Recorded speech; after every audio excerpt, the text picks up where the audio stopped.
Olá, seja muito bem-vindo. O Alesp Conecta está no ar. E hoje o nosso tema é turismo, mais especificamente o turismo rural. É tão legal a gente poder sair um pouquinho. Quem está na capital paulista, por exemplo, né? Agora, nessa época de pandemia, não dá. Mas a mensagem do Alesp Conecta de hoje é justamente para você se planejar. E o poder público também está se planejando. Por isso que eu vou conversar agora com a Cândida Batista. Ela é professora da Universidade São Francisco na área de planejamento urbano. Ela é turismóloga, né? E vai explicar um pouco para a gente quais são as ações, Cândida. Muito bem-vinda, viu? De planejamento que todos estão fazendo nessa época de pandemia para, quando voltarmos, podermos voltarmos com tudo aí no turismo rural. Seja muito bem-vinda. Bom, muito obrigada, eu agradeço o convite, né, de estar com vocês hoje, e um bom dia para todo mundo, para todos os nossos ouvintes e para você também. Bom, a ideia dessa conversa é justamente a gente pensar o que nós podemos fazer em termos de alavancar o turismo na nossa região. Eu estou falando na nossa região porque, nesse momento, nós estamos falando da região Bragantina, nós falamos do Circuito das Águas, embora a gente tenha que pensar em ações para o estado de São Paulo inteiro, certo? Uhum. Eu gostaria de falar também em nome da Mitesp, né, que é a Associação dos Municípios de Interesse Turístico, que representa 140 municípios do estado de São Paulo, e que a gente tem feito um trabalho em conjunto para buscar soluções para isso. Pois é, a Amitesp, eu conheço, agradeço inclusive a sua diretora, a nossa Valdirene, né, que também possibilitou essa entrevista. Aliás, sobre esse tema, Cândida, turismo rural, uma oportunidade pós-isolamento social, é uma live que vocês vão estar fazendo, né? A gente está gravando isso aqui no começo da semana, mas é bem legal saber sobre esse tema e eu queria começar perguntando para você, você que trabalha em conjunto por meio da USP com planejamento urbano, é isso que você faz. Você ajuda a AMTS com o planejamento urbano. Aliás, não, no caso rural A não seria mobilidade planejamento urbana. urbano, né? A É na mobilidade urbana. mobilidade. Mas na AMTESP, como é que você colabora? Na Mitesp é o seguinte, nós trabalhamos junto ao assessoramento, né, da direção da Mitesp, junto à presidente, a prefeita Daniela, a Uhum. diretoria, que é a Valdirene, trabalhando junto com dados e trabalhando junto com a parte de capacitação profissional. Então, a universidade faz a parte de mobilidade urbana junto aos pequenos municípios, certo? Ah, De que forma legal. que o turista possa ter acesso, porque a mobilidade urbana, o plano de mobilidade urbana, que é a ação que a gente executa pela Universidade de São Francisco, ele possibilita a busca de verbas para sinalização, planeja o ir e vir do munícipe quanto do turista. Então, ele Legal. permite o acesso. Uhum. Agora, Cândido, é bom a gente abrir um parênteses aqui antes da gente falar exatamente sobre a questão do turismo rural, porque é muito importante. A gente, até um pouquinho de iniciar, já falava da importância do turismo rural, principalmente numa região metropolitana como São Paulo, né? Quem está aqui em São Paulo quer bons locais para passear, né? Eu, por exemplo, já estive na Rota do Vinho de Jundiaí, maravilhosa. São Roque também tem opções muito boas, né? Agora não dá. Mas é importante entender que esses municípios de interesse turístico, eles são novos, né? São 140 municípios que eles meio que concorrem com as instâncias turísticas do estado de São Paulo. Um modelo muito interessante, né? Novo, né? Passa aí para a gente para explicar o que é o município e a instância diferente. A diferença do município e da estância é justamente a tradição em turismo, né? As estâncias turísticas, Uhum. elas têm como condição econômica principal o turismo, que é o caso das estâncias, posso citar algumas para os senhores, como Águas de Lindóia, Socorro hoje, Serra Negra, são municípios que têm como atividade econômica principal o turismo. O município de interesse turístico, o turismo vem hoje como uma segunda opção econômica, né? Uma atividade que está se desenvolvendo, com o objetivo, talvez, de virar uma estância. E, em função disso, o DAD, ele libera verbas específicas diferenciadas. Uma estância tem, para a infraestrutura, uma verba de 2 milhões a 8 milhões de reais, mais ou menos, conforme o número de habitantes. Um município de certo. interesse turístico, ele recebe cerca de 650 mil por ano, com o mesmo Uhum. objetivo. Mas esse dinheiro Agora, só pode ser utilizado para isso, para a infraestrutura turística.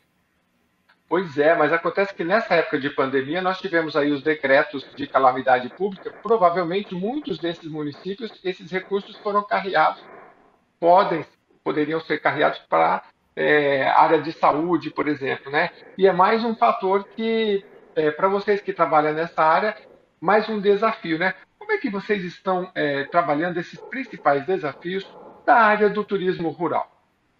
Olha, a ideia é, neste momento, pensar em mudar o olhar do público, buscar a demanda, né?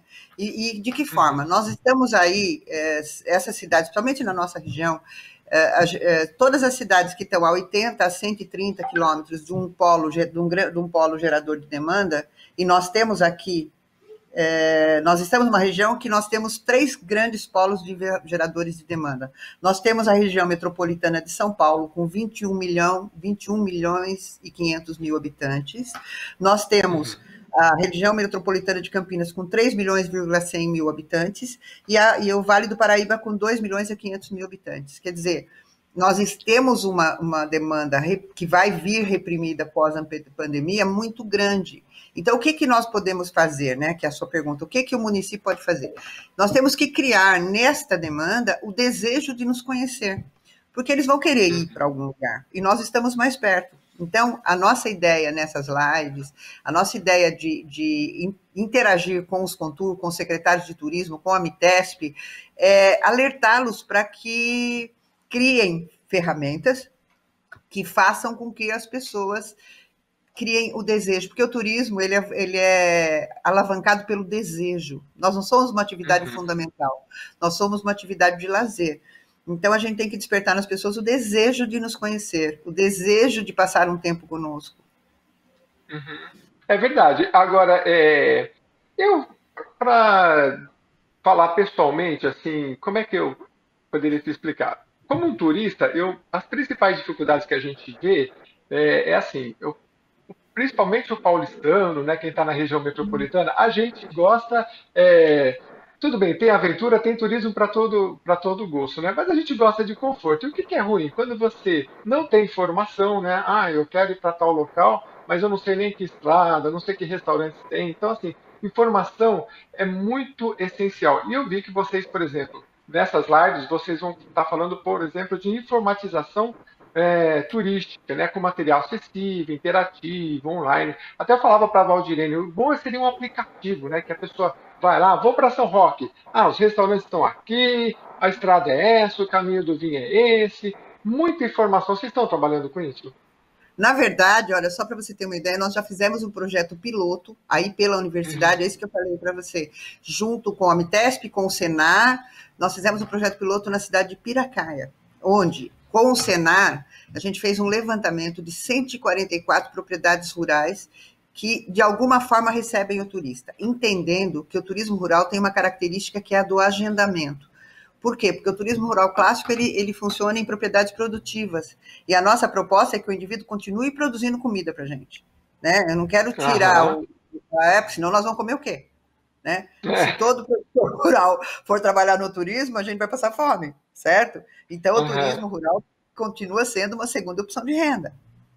Mas o E, alimento nosso, ele não vem de grandes empresas hoje em dia, né? Eu sou um desconhecedor desse assunto, mas eu imagino que o turismo rural, ele deve, talvez sejam comunidades menores, não grandes empresários, e que transformam ali o seu sítio, a sua chácara, num local agradável para as pessoas visitarem, colocam um restaurante, enfim, né? E uma atividade que tem que ser muito estimulada. Eu acho que não será, acho que não interferiria nas grandes produções. Ou estou errado? Tem grandes empresas que são voltadas para o turismo rural. na verdade, a gente tem a agricultura familiar, né? Que é quem produz verdura, quem produz fruta para nós.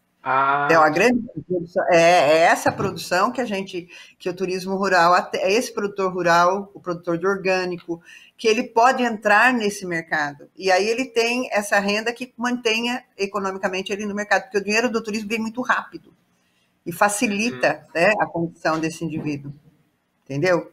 Então, qual que é a ideia? O que nós fizemos nesse projeto piloto? Primeiro foi feito um levantamento de todas as propriedades que recebem ou podem receber mediante agendamento. Então, tem lá todos os restaurantes, as pousadas, tudo que está no meio rural, certo? Nesse primeiro momento. Num segundo momento, a gente pode incluir urbano. Só que nas pequenos municípios, o que tem de estrutura urbana, restaurantes e pousadas, é muito pouco. A maioria está no meio rural. Então, por isso, a gente optou em levantar primeiro o meio rural. Fizemos um inventário detalhado, visitando cada uma dessas propriedades e levantando todos os dados e qual é a possibilidade de atendimento em termos de agendamento. Por exemplo, se você pode ir sozinho com a sua família, se você tem que ligar antes, ou você pode levar o seu grupo de amigos, se ela recebe ônibus, van ou não, entendeu? Tudo isso. Olha E detalhe, que legal. como é que você se localiza? Através do... Como chama mesmo? GPS. Do GPS. Geolocalização, serviço de geolocalização. A gente vê, por exemplo, que tem aplicativos que a gente viaja o mundo e para no hostel, vai para o outro, tá tudo certinho, geralmente, né? No turismo, vocês têm a intenção de fazer um aplicativo, por exemplo, uma programação para que as pessoas tenham facilidade de informação de onde ficar, as rotas, os valores, enfim? Nós já temos esse aplicativo, nós já temos um site que foi desenvolvido no projeto piloto junto com a Universidade de São Francisco e o Senar, no projeto Turismo Rural de Piracaia, onde nós temos todas essas informações. Só que esse aplicativo é voltado para o turismo rural, nesse momento. Mas nós temos 144 propriedades, onde você tem todas essas informações, né? Você tem lá a localização via GPS, com as coordenadas geográficas, você tem os preços, você tem como chegar, quando está aberto, se precisa de reserva ou se você pode chegar direto, e qual é, inclusive, a dificuldade da estrada, porque como é rural, se é de grande dificuldade, de pequena dificuldade, você tem, e o que tem lá, se você come, se você não come, se tem hospedagem, então nós já temos isso, e você pode baixar isso no seu celular pelo QR Code.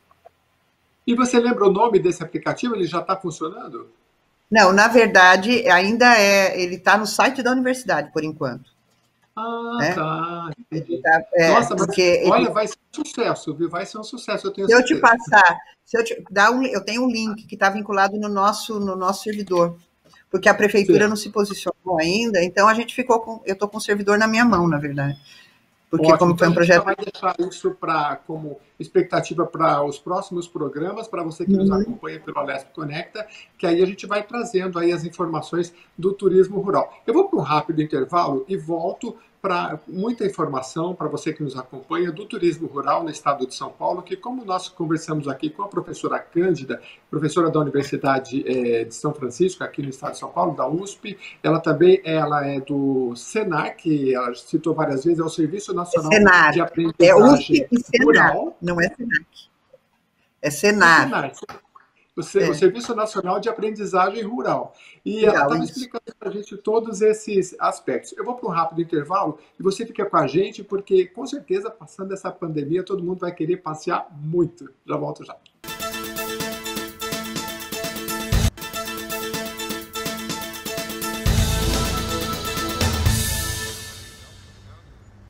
Olá, estamos de volta aqui no Alesp Conecta e eu volto a conversar sobre turismo rural, que a ideia é que depois, passada essa pandemia, todo o turismo rural no estado de São Paulo esteja preparado para recepcionar os visitantes. Então eu volto aqui com a nossa instrutora dos programas de turismo rural do Senar São Paulo, que é o Serviço Nacional de Aprendizagem Rural, que é a Cândida Batista. Obrigado, Cândida, mais uma vez. E a Cândida também é professora da Universidade de São Francisco na área de planejamento urbano. O Cândida, a gente falava de aplicativo, né? Muito legal o que vocês têm feito aí. Vou até deixar aqui já o site, que é o link rpiracaia.pmmu.com.br. Vamos deixar aí na tela para você olhar um pouco dessa experiência. E a ideia é ampliar essa tecnologia cada vez mais. É isso. A ideia isso aí é um plano piloto, é um projeto piloto, e a ideia é que essa proposta se viralize, né? Passe para todos os municípios e que os municípios compreendam que eles têm que se informatizar, né? Que o fato de você ser um pequeno município, se você ter como base o rural, não significa que você tenha que estar fora dessa tecnologia, que é o acesso à internet, a informação por aplicativos e por sites, e o cliente saia planejado já. Não existe mais aquele cliente que sai por aí, né? A ideia é que o indivíduo hoje, ele entra pela internet, ele busca informações e vai pontualmente onde ele quer ir. Viver uma nova experiência, porque a gente vende experiência. Você sabe que nessa época de pandemia, minha vizinha fala assim, dá uma volta aqui, né, no quarteirão. Eu falei, eu já conheço até os passarinhos, já sei o nome das aves, eu não aguento mais andar no quarteirão. Não, esquece isso, eu quero coisa nova, né? Sabe por que eu falo isso? Porque eu vi uma pesquisa interessante, né? Porque quase 70% dos turistas, acho que na área rural principalmente, eles são de outros estados e de outras cidades, né? Agora, vocês pretendem incentivar que a região também mais próxima possa se visitar? Na verdade, o que eu mostrei para você agora de pouco, que são os grandes polos geradores de demanda. Nós temos uma demanda reprimida na região. Então, eu acho que a gente pode primeiro atender essa demanda, que está mais próxima, né, que é a metropolitana de São Paulo, metropolitana de Campinas, metropolitana de São José dos Campos, que pega o circuito entre Serras e Águas e o circuito das águas, que são regiões que estão com uma demanda reprimida, que vão surgir, né, depois desse isolamento, querendo sair, querendo passear, querendo conhecer outros passarinhos, né, que não sejam tão amigos, deixando os amiguinhos. Deixa os seus amiguinhos aí, venha conhecer os nossos amiguinhos aqui, né? Então, trazer essas pessoas, mesmo porque o poder aquisitivo vai estar mais reduzido. Então, é provável que essas pessoas queiram ir para mais perto. Então, eu não acredito que a gente vai receber muita gente de outros estados nesse momento, né? Mesmo porque e a gente fez várias pesquisas de demanda, a partir do plano de mobilidade, eu faço uma pesquisa de demanda turística também. E o que a gente percebeu é que o nosso turista, ele vem da metropolitana de São Paulo. A maioria, mais de 50%, vem da metropolitana. Porque ele sai para final de semana ou para ir de volta no mesmo dia. Eu acho que principalmente os homens, viu, Cândida? Porque a gente que está aqui na capital, a gente não gosta de shopping, né? A gente está numa selva de pedra na capital paulista. Quando chega sábado e domingo, a gente quer verde, quer um rio, quer sair um pouco, né? E eu vejo assim, se você olhar o mapa de cima de São Paulo, você vai ver que a gente tem uma área aqui na região metropolitana, principalmente na capital, que não tem arborização, mas se olha do lado, você tem São Roque, você tem Jundiaí, locais arborizados maravilhosos para visitar, né? Mas, Cândida, eu queria também a sua percepção, para a gente já caminhando para o final dessa entrevista, do turista e também do poder público, como é que ele pode incentivar. Primeira pergunta em relação ao turista, né? Qual é o turista que você fala, não, esse é nota 10? Porque eu vi um livro esses dias que ele dizia assim, tem gente que trabalha e programa as suas férias do seu passeio. E tem gente que olha para as suas férias e fala, entre as minhas férias tem trabalho, né? É uma forma de planejar. A gente que está agora na pandemia, é um bom momento para, assim, ver roteiros, falar, não, daqui um ano eu vou para tal lugar, eu posso planejar, sei lá, 10 saídas por ano para aqui perto, para o turismo rural. Você acha que essa é uma boa ideia? E vocês incentivam isso? Eu acho que essa é uma boa ideia, é o indivíduo que se planeja para o final de semana, não existe mais, a gente tem percebido, antigamente as pessoas saíam de férias um mês, em Águas de Lindóia, só para você ter uma ideia, tem hotéis, que nem o Hotel Glória, que está do lado do balneário, que tem unidades habitacionais, quartos, com 6 portas de armário, porque as pessoas iam e ficavam de mínimo de 21 dias, máximo de 3 meses, de férias escolares. Hoje, a economia proibiu isso. Não é viável economicamente para ninguém mais ficar longe do seu trabalho. Mesmo que você tivesse como pagar por isso, você não tem tempo para isso, você não tem disponibilidade de tempo para ficar longe do seu trabalho um mês. Então, o que a gente tem percebido, a minha percepção? Nas férias, as pessoas viajam uma semana, vai para a praia, 15 dias, no máximo 10 dias, é de uma semana a 15 dias estourando. E durante o ano todo ela viaja a feriados prolongados e finais de semana. Então, esse turista é o que pode vir para a nossa região, né? para o turismo rural, ficar um final de semana, ou ir e voltar no mesmo dia, vir almoçar, como você falou, vai para São Roque conhecer o rodeio do vinho, vem para Bragança conhecer a linguiça de Bragança, vai para Joanópolis para ver o lobisomem e para comer a comida regional, sabe? Então, essa experiência, esse turismo experimental, eu acho que é uma grande tendência, principalmente porque vai ter menos dinheiro para fazer grandes viagens para a Europa, mesmo porque ninguém quer ir para a Europa agora, né? É melhor não ir, melhor ficar todo mundo aqui mesmo, melhor a gente ficar por perto, é muito mais saudável. Uhum. Agora, Cândida, quais são os números principais que você tem do turismo rural aqui no estado de São Paulo e como é que vocês usam isso em relação a investimentos? Mas eu também queria que você explicasse para a gente o seguinte, a gente fez a abertura explicando que existem os municípios de interesse turístico, são 140 no estado de São Paulo e são mais 70 estâncias turísticas. Eles recebem verbas públicas, você me trouxe aí que estâncias são 2 milhões alguma coisa, depende muito da característica. Até 40 milhões, de 2 a 40 milhões as estâncias recebem. Santos recebe quase 40 milhões por ano para investimento de infraestrutura turística. Pois é, só que, como a gente já na abertura do programa falou, hoje, muito desses recursos pode ser que estejam sendo destinados para a área da saúde por conta da pandemia, e é mais um desafio que vocês têm. E o município de interesse turístico é aquele que quer começar a ser um município, então ele está se esforçando para depois ele subir, né? Então eu queria que você falasse dos números e como que o poder público age e pode agir melhor para ajudar esse pequeno produtor, né? Quem ele tem que procurar para fomentar esse mercado.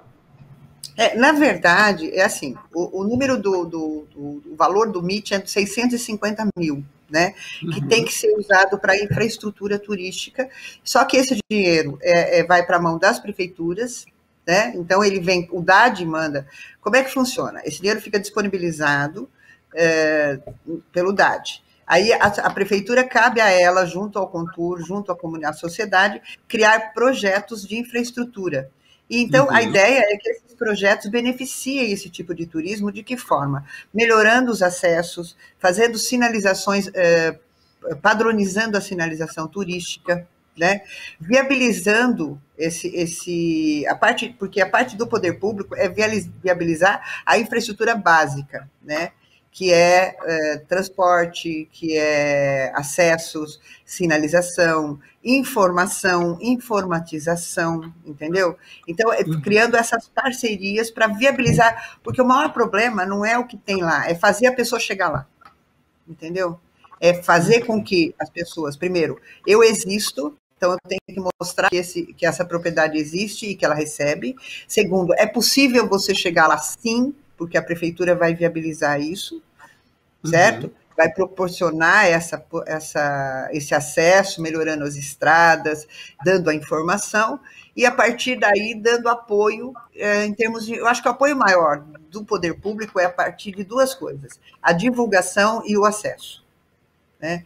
E a divulgação através de feiras, Agora, então, só para explicar, o DAD é o Departamento de Apoio ao Desenvolvimento dos Municípios Turísticos, né, que é ligado à Secretaria de Turismo do Estado de São Paulo. Exato. E eu li todo o projeto na época, eu e a Valdirene, que é da AMITESP, ela participou muitas vezes da Assembleia Legislativa de São Paulo, desse projeto do município de interesse turístico, ou seja, a lei colocou todas as características que o município é obrigado a seguir, então tem que ter desde placa na cidade, tem que ter estrutura de água, tem que ter estrutura hoteleira, né? Então, agora... O turismo é uma coisa sensacional, né? Porque a gente tem que investir muito, o mundo inteiro investe em turismo e ganha muito de...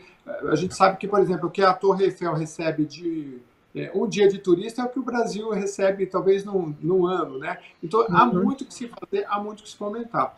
Mas, basicamente, eu queria que você deixasse aí a gente caminhando para o final. Vocês têm feito lives, né? Vocês, em breve, também farão... Eu tenho uma hoje à tarde. Exatamente, de uma live sobre, junto com os conselhos municipais de turismo, né? Então, eu queria que você deixasse aí um recado, qual é o esforço que vocês, o poder público, e nós também, como turistas que eventualmente saímos por aí, temos que fazer para que essa atividade seja cada vez mais próspera no estado de São Paulo. Então, nós temos realmente o turismo, ele tem alguns números representativos do turismo rural, né? Por exemplo, a busca por imóveis rurais em março foi 52% maior que fevereiro. Quer dizer, as pessoas, quando elas perceberam que elas iam se isolar, elas buscaram, pelo Airbnb, pelas plataformas, imóveis rurais para locação. Nós temos que houve um crescimento de 19% de receita no segmento, aumento na hospedagem de 9,5% no número de hospedagens em hotéis na área rural, só para você ter uma ideia de números, Jundiaí recebe 800 mil pessoas por ano. Então, o turismo rural realmente é uma opção, tanto para a cidade, para os municípios, quanto para melhorar a condição do produtor rural. Então, eu acho que o que o governo pode fazer e o que tanto o governo municipal como estadual é incentivar e ajudar a gente a divulgar. O Estado de São Paulo, eu acredito que o Estado de São Paulo é um grande polo receptivo. O que falta é divulgação. O que falta é São Paulo se posicionar com toda a diversidade que tem em termos de turismo, que os polos que tem imigrantes, que tem diferenciação, como São Roque, como aqui São Paulo tem toda a tradição do café, né? E a gente está preparando um roteiro do café que sai daqui da região, vai até Serra Negra. Nós temos os commodities, como Caconde, que é um commodity de café também, que a gente tem trabalhado o turismo rural lá. Então, São Paulo tem muitos motes, e a ideia é divulgar isso. Agora, e em relação à tecnologia, que é um setor que me fascina muito, né? A gente vive num período assim de coletividade. Não só os turistas podem se ajudar, mas assim os empreendedores podem se ajudar. Existe esse sentido também, por exemplo, de os empreendimentos conversarem entre si e falar, olha, aqui eu tenho vinho, o que você tem aí, enfim. E também o turista, a tecnologia vai unir mais as pessoas para ter mais informações, porque quando a gente vai viajar, a gente quer informação. A gente quer saber se a estrada é boa, a gente quer saber se o local está aberto, se tem energia, a gente quer informação, né? Então, você acha que a tecnologia vai cada vez mais possibilitar isso para a gente como turista? Eu acho que é isso. Eu acho que a saída exatamente é essa. Eu acho que a ideia que nem esse site que nós fizemos, a ideia é abrir isso para, em termos de Estado de São Paulo, todas as cidades terem essa informação, que é o que a gente acha em outros lugares do mundo.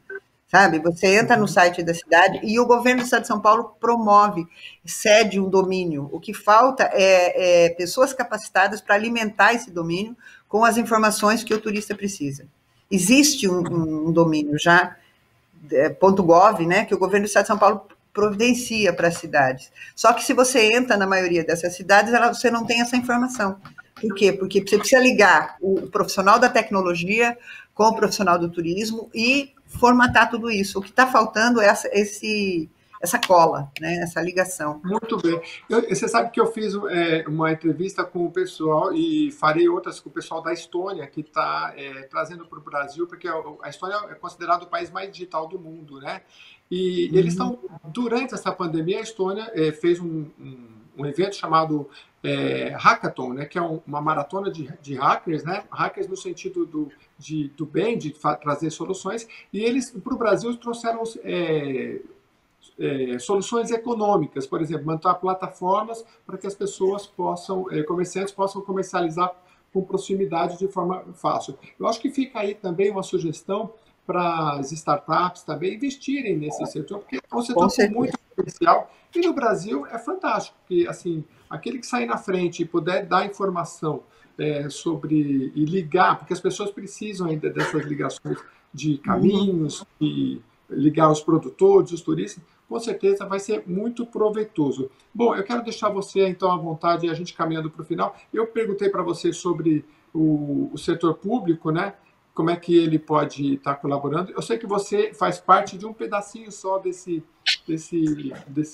trabalho todo, que é o turismo no estado de São Paulo, mas você tem um bom conhecimento. E no Senar também, que é o Serviço Nacional de Aprendizagem Rural, é um caminho muito interessante também para que vocês levem informações, né? Porque, na verdade, a gente profissionaliza. Porque quando você tem a internet, né, a tecnologia como fator de divulgação, A concorrência deixa de ser o seu vizinho e você passa a ter uma concorrência mundial. A gente hoje no turismo rural não concorre só com o seu vizinho, eu concorro com o turismo do Sul, até com o turismo da Europa, com o rural da França. Por quê? Porque embora o meu cliente não vá para lá, ele tem acesso à informação de como funciona lá. Então ele quer que a gente funcione aqui como tem lá. Então hoje a globalização é uma outra realidade.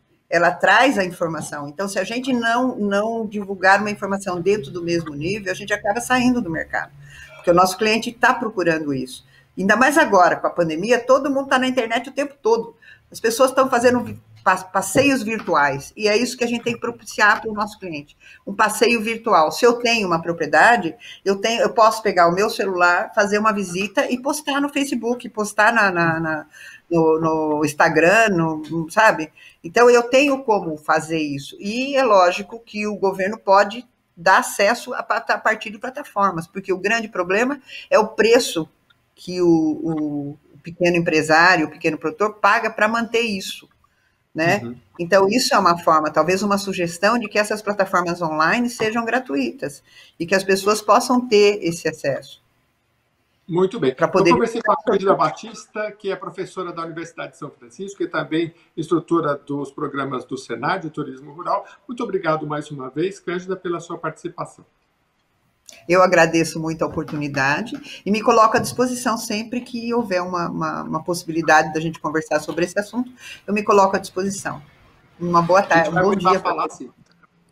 Tá bom. Muito obrigado. E a você que nos acompanhou até aqui, fique sempre com a gente para rever os programas do Alesp Conecta. É só entrar nas redes sociais, em especial no YouTube. Muito obrigado e até o próximo programa.